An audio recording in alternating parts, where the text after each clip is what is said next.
A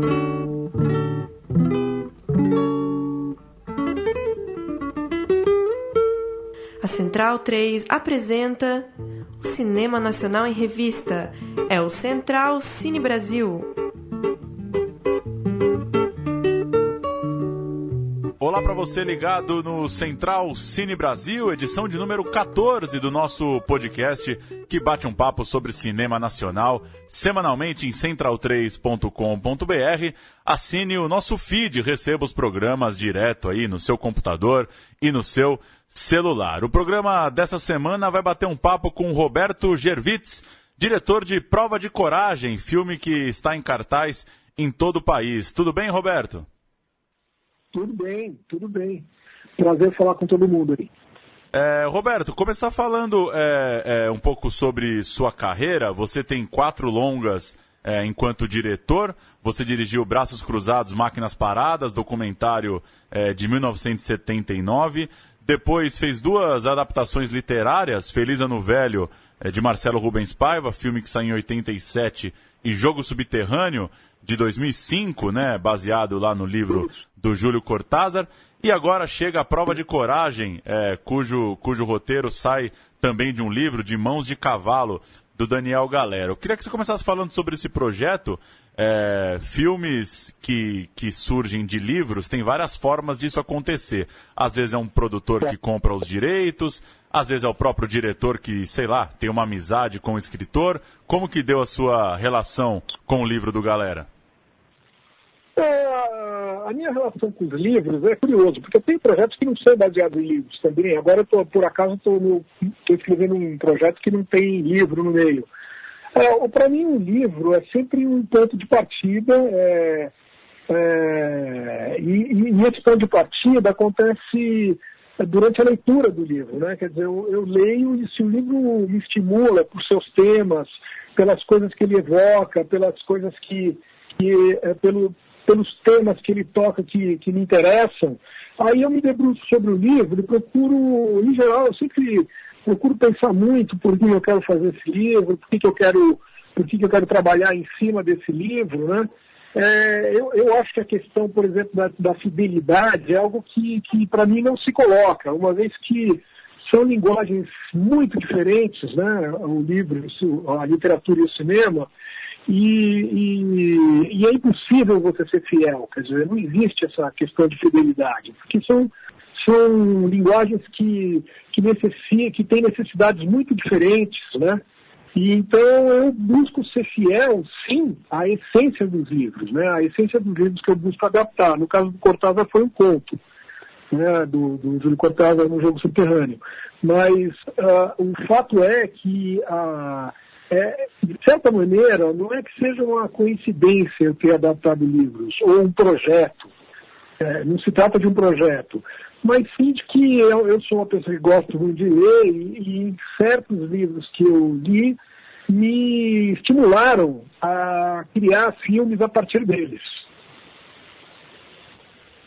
O seu novo filme, o Prova de Coragem, traz os 2 personagens principais, Hermano, que é vivido pelo Armando Babaioff, e a Adri, que é a Mariana Ximenes. Ele está lá se preparando para uma escalada, né, de alto risco na famosa Terra do Fogo, quando a companheira engravida, e começa esse dilema ali entre o casal, entre as ambições desse homem. Queria que você falasse um pouco sobre os dilemas desse personagem, como que você localiza aí o hermano, ou vários hermanos, no nosso dia a dia, na vida que a gente leva hoje no Brasil, na América do Sul, no mundo, enfim. Fala um pouco desse personagem. Eu acho que, vou falar dele, mas vou falar da Adri também, que é a mulher dele, né? A Adri, que na verdade é Adriana, mas que é chamada de Adri no filme, eles 2 são personagens muito contemporâneos, né? Um casal muito contemporâneo, ambos muito ativos, é um casal jovem, vamos dizer, jovem, adulto, de 30 a 35 anos, e o que você percebe é que ambos têm projetos assim, muito claros, né? Ela é uma artista plástica, ela foi convidada para uma exposição bastante importante, e ela quer, vamos dizer, preparar ela está angustiada porque ela quer fazer esse trabalho, mas ainda não sabe bem como vai ser. E ele tem esse projeto de fazer essa escalada, embora seja um médico, né? Ele é um médico, mas ele tem esse projeto de fazer essa escalada na Terra do Fogo. Acontece que nesse meio tempo a Adri fica grávida. E é uma gravidez que não foi planejada, né? Não foi uma gravidez que foi, vamos dizer, que acontece realmente como um projeto de ambos, né? E então o que rola aí é que essa gravidez ela traz uma série de problemas à tona, né? Primeiro, a questão que eu acho muito comum nos dias de hoje, e que é muito difícil os casais compartilharem projetos, né? Quer dizer, eu vejo hoje cada um está muito enfiado nos seus próprios projetos, na sua vida. Então o filme trata muito dessa essa extrema individualização que a gente está vivendo nesse momento da história da humanidade, né? Quer dizer, onde nem sonhos coletivos mais existem, né? Então eu acho que o filme trabalha um pouco nessa chave de mostrar personagens muito enfiados em seus próprios mundos e que tem uma dificuldade muito grande de compartilhar. E tem um filho, que teoricamente é uma coisa produto de ambos, né?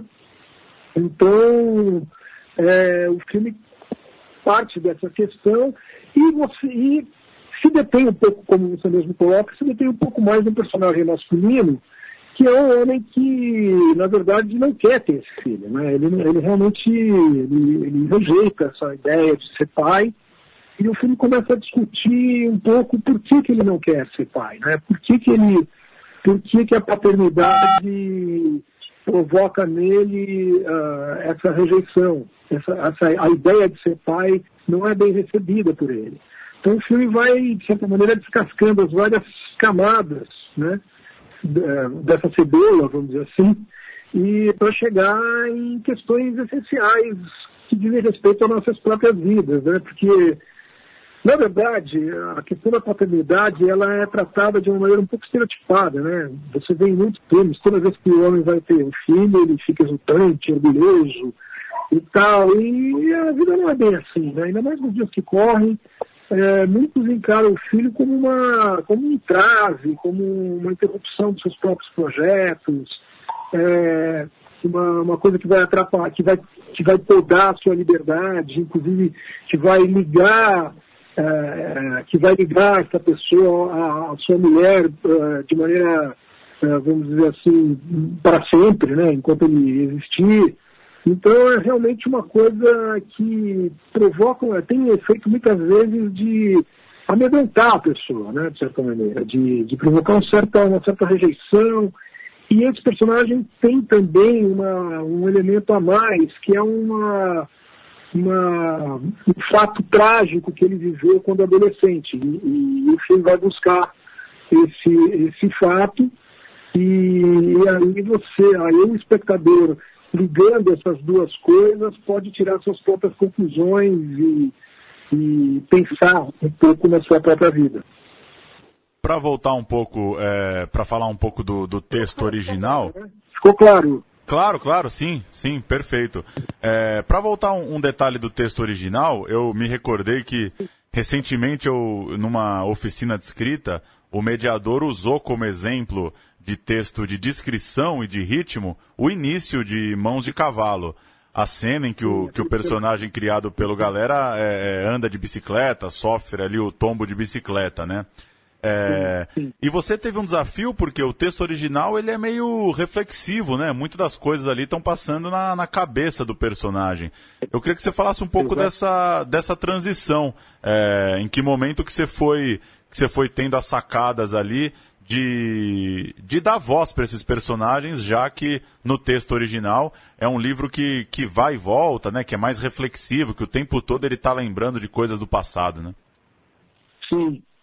Muito, muito boa a sua pergunta, porque realmente não foi fácil esse trabalho. Foi um trabalho bastante complexo, difícil, demorado. Eu levei 2 anos e meio adaptando esse livro. O roteiro sofreu cerca de 7 tratamentos. Então, realmente não foi um processo dos mais simples. Muita gente lê determinados livros e fala assim, nossa, mas esse livro é muito cinematográfico, né? Isso é dos comentários mais, vamos dizer, enganosos que podem existir, mesmo até cineastas caem nessa, às vezes. Porque as imagens de um livro, elas são, em geral, literárias, né? São imagens literárias, não cinematográficas, né? Esse capítulo que você descreve, que é o capítulo do acidente da bicicleta, ele é brilhante, ele é eu considero um excelente escritor, um cara realmente muito talentoso, muito rigoroso na sua escrita, mas ele é, antes de tudo, um escritor, ele pensa como cinema, né? Ele pensa como literatura, ele pensa em literatura, na escolha das palavras, no ritmo da escrita, como você mesmo colocou. Então, eu acho que quando a gente vai fazer uma adaptação, eu nem gosto muito dessa palavra da adaptação, mas quando a gente faz um trabalho partido de um livro, né, eu acho que a gente tem que meio que esquecer isso, né? A gente tem que se ligar na essência, nos temas, né, das questões centrais do livro e trabalhá-las de uma maneira cinematográfica, né? E se você ficar preso ao livro, você realmente vai ficar no meio do caminho e não vai fazer nenhuma coisa nem outra. Eu vivi a mesma coisa quando eu adaptei o conto do Cortázar, que deu origem ao filme Jogo Subterrâneo, porque também é um conto onde tudo se passa na cabeça do jogador, do personagem. É um homem que tem um jogo, ele é um homem que tem um jogo para encontrar a mulher da sua vida no metrô, e ele faz um jogo mental. Então, no cinema, isso se torna tudo que são processos mentais no cinema são muito difíceis de serem, vamos dizer, explorados de uma maneira cinematográfica, porque o cinema ele parte muito do concreto, né, das ações, das coisas que acontecem, e não das coisas que são pensadas, né? Então, se você não quer recorrer àquele artifício de usar a voz off, como se o cara estivesse pensando, você tem que criar ações, momentos, cenas e gestos que transmitam, que estejam ligados ao livro, mas que não sejam um audiovisual daquele livro, né? Que não sejam uma versão audiovisual do que você leu, né? Que não são a ilustração do que você leu. Legal, bacana. Falando do processo do filme, o filme teve em Brasília, passou pelo Festival de Montreal, agora chega em circuito comercial. Como que você está recebendo aí as críticas, a repercussão do público? Como que você acha que esse seu novo filme está se encaixando, primeiro, né, nesse ambiente de festivais e agora diante de uma relação de circuito comercial e de grande público? Olha, os festivais, cada festival é um universo, né? Porque tem públicos específicos, acontece num lugar específico, então é difícil de você generalizar, assim. Em Montreal foi maravilhoso, foi muito legal, né? Porque é um festival de um cinema muito próximo a esse cinema que o Prova de Coragem representa, um cinema que comporta o intimismo, que comporta a reflexão, não é um cinema de puro entretenimento, nem ligado a esses filmes evento, tipo Capitão América e essas coisas. Então eu gostei muito da participação lá, eu tive debates ótimos lá, inclusive foi muito rica a participação, né? O filme estava na competição oficial, era o único filme brasileiro que estava na competição oficial do festival. E eu gostei muito da participação do filme lá, foi muito bacana, não ganhei prêmio, mas isso eu sempre considero isso uma contingência, porque o júri é uma coisa que, cada júri é uma sentença. Então, eu já aprendi a lidar a aceitar, já ganhei muitos prêmios no festival, já deixei de ganhar, e eu acho que, enfim, isso é uma coisa que faz parte uma vez que você entra num festival. Mas eu gosto muito do contato com o público que vai ao festival, né? Eu gosto muito de debater com as pessoas, que é uma coisa que a gente tem pouca chance de fazer quando o filme entra no circuito comercial. Você não consegue debater com ninguém, né? É tudo meio impessoal, né? Então, os festivais são uma oportunidade de estar mais próximo do público, embora seja um público mais cinéfilo, que gosta de ir no cinema mesmo, e que frequenta festivais. Para te falar a verdade, eu considero festivais um ambiente muito artificial. Assim, eu acho que é uma necessidade você colocar os filmes no festival porque é uma vitrine. Mas existe hoje uma corrente de cineastas e tal que produzem filmes para ir para festival. Eu acho uma tristeza você fazer filme para ir para festival. Eu acho que a vocação do cinema é falar com o público, entendeu? Eu acho que você tem que tentar chegar no maior número de pessoas, e o festival é um ambiente muito particular, assim. É bacana você ver filmes de outros lugares, é um momento informativo também, mas eu, sinceramente, eu dou mais valor ao filme enquanto um produto cultural que vai ser jogado para o público que vai ao cinema normalmente, as pessoas que vão ao cinema. E eu tenho recebido comentários agora com as redes sociais, isso é muito legal, né? Porque você recebe os comentários das pessoas. E então eu estou muito satisfeito, assim, eu acho que o filme está sendo gostado, sabe? As pessoas estão gostando muito do filme, estão entendendo a proposta do filme, que não é um filme muito comum no cinema brasileiro, porque ele é um filme mais intimista, que trata não das questões emergenciais, sociais, né? Com as quais a gente está mais acostumado, e também não é uma comédia, né? É uma comédia meio chanchada, ele não tem nada a ver com esse universo. Então, ele é um filme que se encaixa, não é uma biografia também, então ele é um filme que no Brasil, muito comum no resto do mundo, até na Argentina, mas aqui no Brasil não. Aqui no Brasil a gente não tem muito esse cinema. E meus filmes são todos assim, né? São filmes que tratam de personagens, de questões da existência, questões existenciais, assim, ligadas à nossa vida. Então eu estou gostando muito da receptividade do filme, porque, na verdade, ele tem uma história simples, né? A história do filme é muito simples. O que interessa no filme são os personagens. É um filme de personagens e de atores, né? E os atores, eu estou muito satisfeito com o trabalho deles. Principalmente o ator principal, o Armando Babaioff e a Mariana Ximenes. Tem 4 atores muito bons no filme, a Aura Maranhão e o Daniel Volpe, que são os 4 adultos, né? Eles estão muito bem e os adolescentes estão excelentes também. Eu queria muito fazer um filme assim, sabe?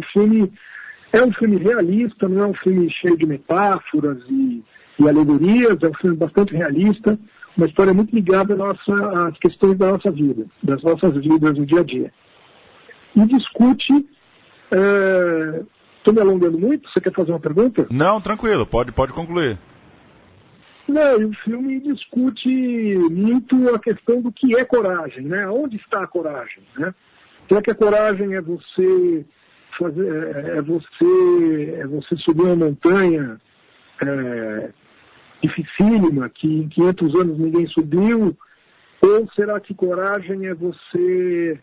A coragem se manifesta nas pequenas coisas do nosso dia a dia, né? É você encarar a sua vida, encarar os desafios que a tua vida te coloca, né? Onde está a coragem? Nos atos mais estereotipados, tidos como heróicos, ou no heroísmo do dia a dia? Essa é uma das questões fundamentais do filme. Legal.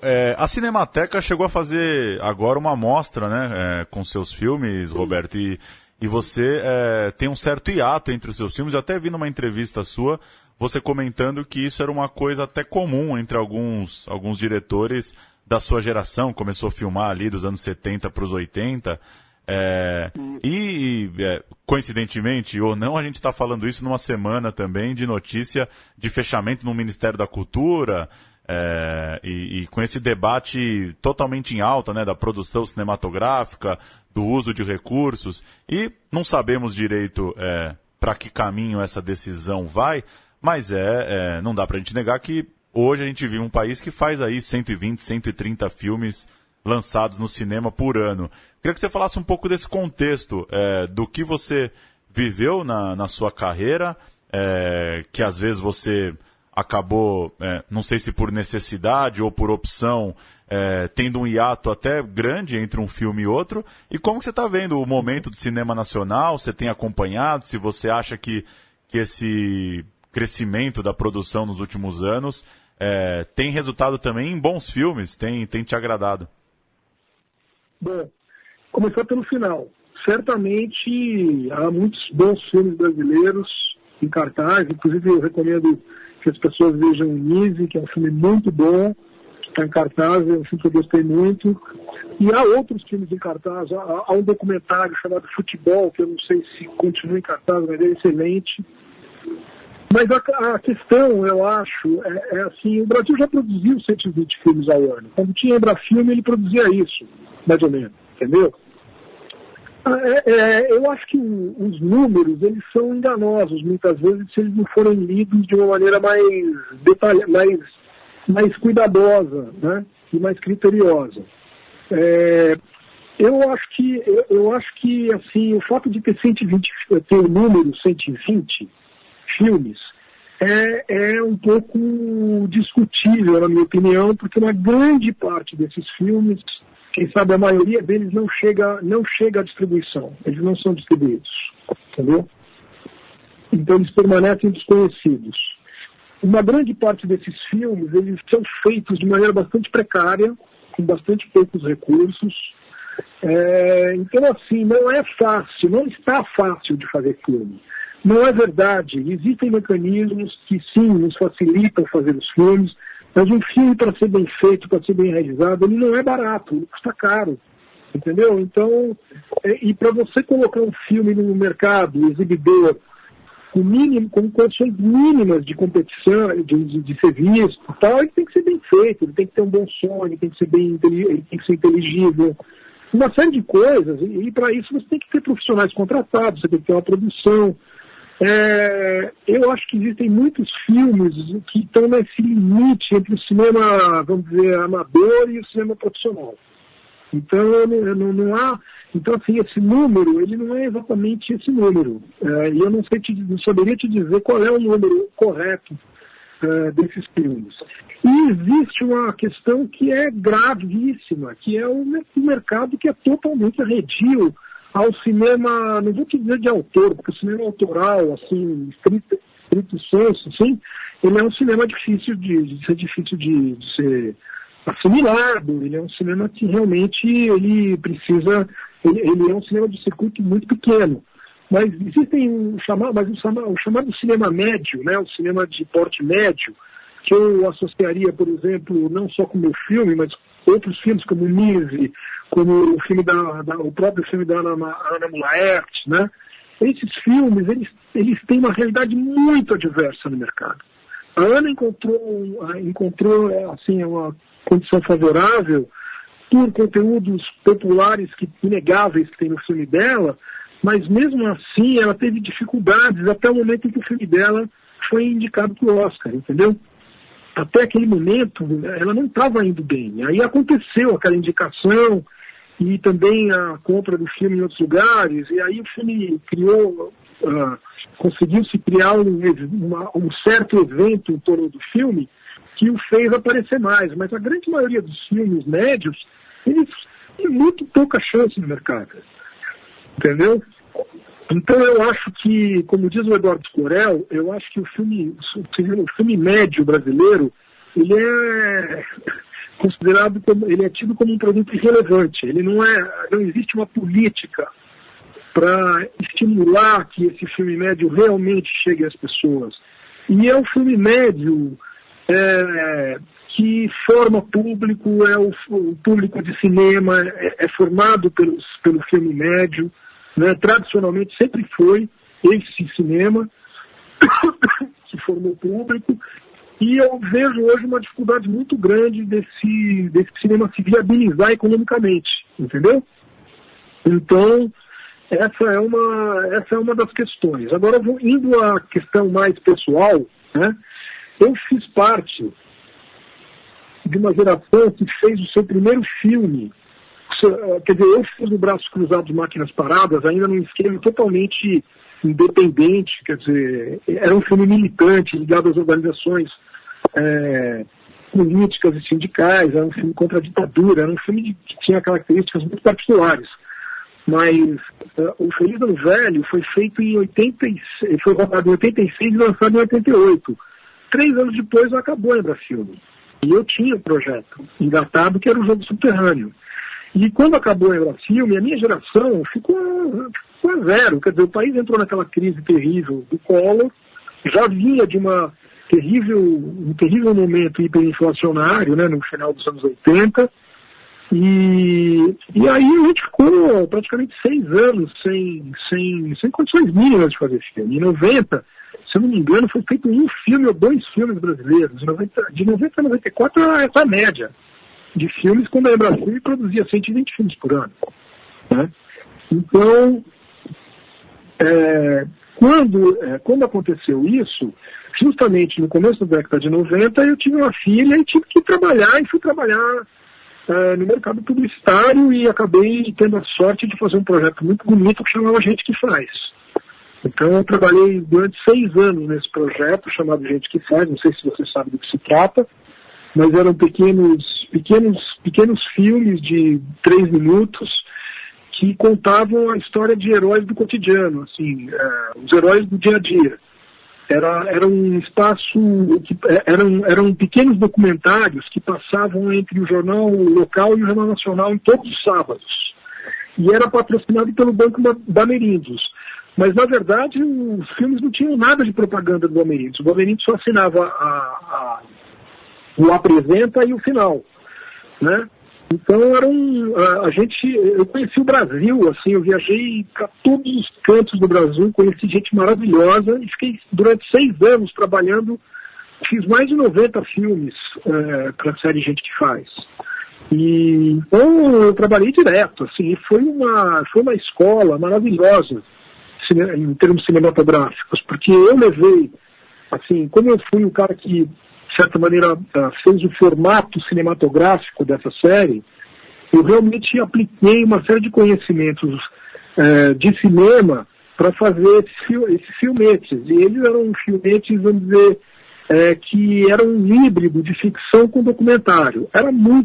Foi uma experiência muito bacana, e a gente todo fim de semana tinha 40 milhões de espectadores, né? Era uma coisa que eu jamais tinha experimentado, embora o Feliz Ano Velho tivesse tido um grande sucesso, mas fez 1 milhão de espectadores naquela época, né? Então foi uma experiência incrível. E daí, quando houve a chamada retomada do cinema, já nos anos 95, 96, 97, eu comecei a querer voltar a fazer cinema. E aí eu comecei a trabalhar de novo no projeto do Jogo Subterrâneo, que era um filme que eu iria fazer logo depois de Feliz Ano Velho. E aí levei 5 ou 6 anos para levantar os recursos para realizar o filme, que é mais ou menos o que os cineastas levam para levantar dinheiro para fazer um filme, quando o filme é um filme que tem um porte médio. Não é fácil levantar recursos para fazer um filme assim. Então, e era um filme complexo, o Jogo Subterrâneo não era um filme simples. Então, o que acontece? Depois do Jogo Subterrâneo, que foi lançado em 2005, eu tive problemas familiares, questões familiares, fiquei uns 3 anos assim, sem possibilidade de me atirar de novo num projeto de cinema, e fiz trabalhos profissionais, escrevi roteiros e tal. E aí, por volta de 2008, eu li O Mãos de Cavalo, né? Ou seja, 3 anos depois de ter lançado o Jogo Subterrâneo, eu li O Mãos de Cavalo e me interessei pelo projeto, mas a Mônica Schmidt, que era uma produtora lá do Sul, ela havia comprado os direitos, e aí eu acabei realizando o filme com ela. Ela foi a produtora do filme, ela que havia comprado os direitos. Então eu me associei a ela, e nós levamos aí uns 5 anos para fazer esse circo se levantar, né? Para levantar o circo. Então é difícil fazer cinema, não é uma brincadeira fácil. Claro que eu posso bolar projetos documentais em que eu estou com uma câmera, vou lá e filmo e tal, mas você tem que viver, você tem que ganhar dinheiro, você tem que... Não é um projeto amador fazer cinema. O cinema é uma profissão, né? Então, eu tenho uma família, tenho coisas para cuidar, não dá para você fazer cinema como se fosse um hobby. É minha profissão, então requer muita luta, muita persistência, muita paciência. E, enfim, não é uma coisa simples. É uma trajetória dura fazer filmes. Então, eu te digo que tem muitos cineastas talentosos que, que levam anos para fazer um filme. Você vê. Então, assim, você vê uma série de filmes de gente nova aparecendo, gente que faz o primeiro filme, e que depois leva anos para fazer o segundo. Entendeu? Então, assim, porque o primeiro filme você faz com o coração, com a raça, sem ganhar e tal, e consegue juntar amigos e tal, mas a tua vida não pode se basear nisso. Você tem que ser um profissional. Você não pode fazer do cinema um ato voluntarista. Eu pelo menos, não encaro dessa forma. Eu encaro o cinema como uma coisa que eu tive que me formar, que eu tive que estudar, que eu tive que aprender, que eu trabalhei em várias áreas para me formar como cineasta. E sou um profissional, e quero ser pago pelo meu trabalho, quero viver de cinema. Eu ainda pago para trabalhar. Na verdade, os cineastas ainda pagam muito para trabalhar. Mas mesmo assim, quer dizer, eu acho que isso tem limite, né? Então, a leitura dos números e tal, a euforia, ela é algo enganosa. Na verdade, ela é algo bem enganoso. Eu acho que o cinema feito para a sala de cinema é um cinema que ainda é uma tarefa, o cinema médio, né? Não estou te falando as comédias, chanchadas e tal, e eventualmente um ou outro filme evento, né? Tipo Tropa de Elite e tal, que toca em um tema muito candente, mas a cinematografia não pode ser feita só desses filmes. Né? Eles são muito importantes para uma cinematografia, mas eles não seguram uma cinematografia, né? Então, eu acho que o cinema ainda não é uma atividade que viabiliza a produção contínua de filmes. Não é. E não é só da minha geração. É a geração de cineastas mais velhos do que eu, que passaram anos, e tem alguns que estão há anos aí sem fazer filme. Né? Então, não é brinquedo. Pois é. Legal. Assistam Prova de Coragem, que está aí em cartaz em várias capitais. Leiam também Mãos de Cavalo, um baita livro, como o Roberto citou, do Daniel Galera. Acho que são duas obras que... Concordo com você, que às vezes a gente fica muito em cima dessa história da adaptação, da comparação. Tem aquela velha coisa, né? Aquela velha pergunta que não serve para muita coisa, que é, eu leio o livro antes ou vejo o filme antes, né? Como se eles fossem necessariamente um derivado do outro, né? E acho que você falou muito bem que o filme parte desse livro. Li até uma entrevista do Daniel Galera que ele cita isso, né? Que alguns personagens estão diferentes do que ele escreveu, mas ele gostou bastante.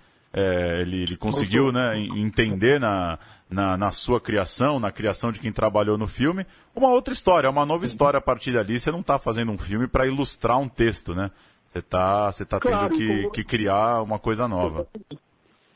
O próprio Galera disse, o cara não está fazendo filme para que o escritor goste do filme. Ele está fazendo filme para outras pessoas assistirem. A maioria delas não lê o livro. Infelizmente, as pessoas leem muito pouco, né? Então, o filme e o livro são duas obras independentes. Elas têm que existir por si só. E eu tenho certeza que quem assistir meu filme não vai sofrer nada lendo o livro e vice-versa. Quer dizer, digo assim, elas são independentes. Não é que uma completa a outra. São obras diferentes. Então, você vai fruir o filme e fruir o livro. São coisas muito diferentes. Então, eu acredito que, enfim, vale a pena conhecer as duas obras e realmente eu acho que as pessoas não vão se arrepender. Eu acho que está muito bacana o filme. Legal. Conversamos com o diretor de Prova de Coragem, repito, em cartaz aí em diversas salas no Brasil. Entre lá na página do Facebook do filme, que tem toda a lista de onde você pode assistir. Roberto, valeu pelo papo, boa jornada aí com o filme e boa sorte aí, boa jornada com os próximos projetos também. Muito obrigado pela entrevista, obrigado aos ouvintes que suportaram ouvir a entrevista tão final e um abraço a todos. Valeu, um abraço. É isso então, recomendamos aí o filme Prova de Coragem. Lembrar que na próxima edição a gente fala sobre a repercussão do filme Aquários, de Kleber Mendonça Filho, que vai ser exibido lá no Festival de Cannes, na França. As sessões do único representante brasileiro lá na competição, marcadas para o dia 17, terça-feira, e para o dia 18, quarta-feira. E recomendar também o Cinefute, Festival de Cinema de Futebol. Acontece a partir da próxima quinta, dia 19. 12 filmes na mostra competitiva de longas, 11 filmes competem pelo prêmio de melhor curta. A programação está em cinefute.org. A gente se encontra na próxima edição do Central Cine Brasil. Até lá!